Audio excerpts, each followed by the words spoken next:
Hello, I'm Ben Jones and welcome back to Dukascopy TV. The MPC rate vote in the UK today once again saw no votes go towards changing the interest rate, and the unemployment rate has stayed as it is as well. Joining me on the line to discuss whether changes need to be made at all is Kent Matthews, a professor at Cardiff Business School. So, Professor Matthews, once again there have been no votes towards changing the interest rate, even with an ever-improving economy. Do you feel that the Bank of England need to change anything at the moment for the current UK economic strength to continue? Yes, I do. And for some time I believe that interest rates should have been moved up. The reason for this is that the interest rates that remained for so long at such a low level has resulted in a misallocation of funding and of resources from savers, away from savers, and it has not created the investment that's expected with these low interest rates. What has happened is that because these low interest rates have enabled banks to fund their business at a time when banking has had many negative shocks, they've been able to do this risk-free, but at the same time they've been constraining their lending. There's been no increase in lending. Now, why has this happened? This has happened because some companies that are largely zombie companies are being sustained by the banks on a kind of a basis of let's wait and see if something improves. They're too afraid to remove the lending to these companies because it means that their assets will be devalued when they do that. Okay, so if you take away the lending to a weak company, that company will default and your assets will weaken. So the banks don't want that to happen. They're waiting for the economy to turn around and hope that these companies will improve.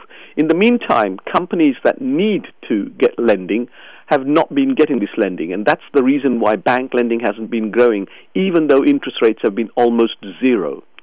So the reason why interest rates have to go up is so that you can realign lending towards those companies, especially small businesses, that need to grow and need the credit growth to enable them to grow, and withdraw funding from those that need to fail. Now, this is something that's normally happens in capitalism every 20 years or so, that companies that are that need to fail must be allowed to fail, and companies that need to grow must be allowed to grow.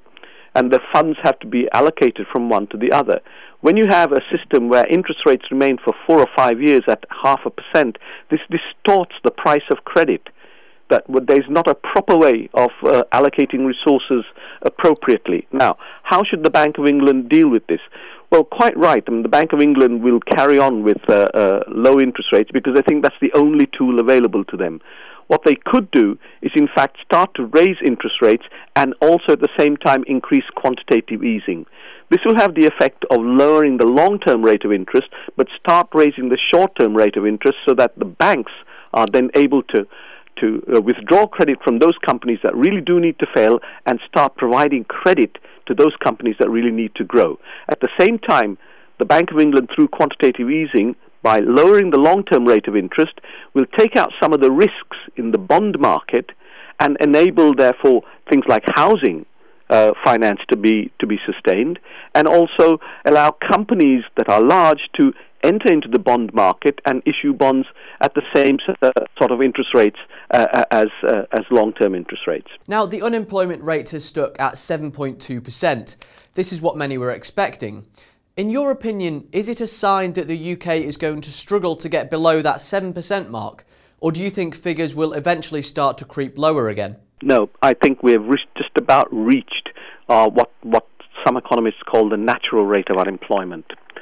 And the reason for that is that as a result of this recession from 2008-2009, there's been huge capacity destruction. Mean to say is that we've built up capacity which was uneconomic. This capacity has been destroyed now as a result of this of the recession, and new capacity has to be built. Therefore, consequently, the unemployment that is there is an equilibrium. And the only way that we can actually reduce that unemployment is not through demand policies of hoping that cheap credit will create this, but through investment.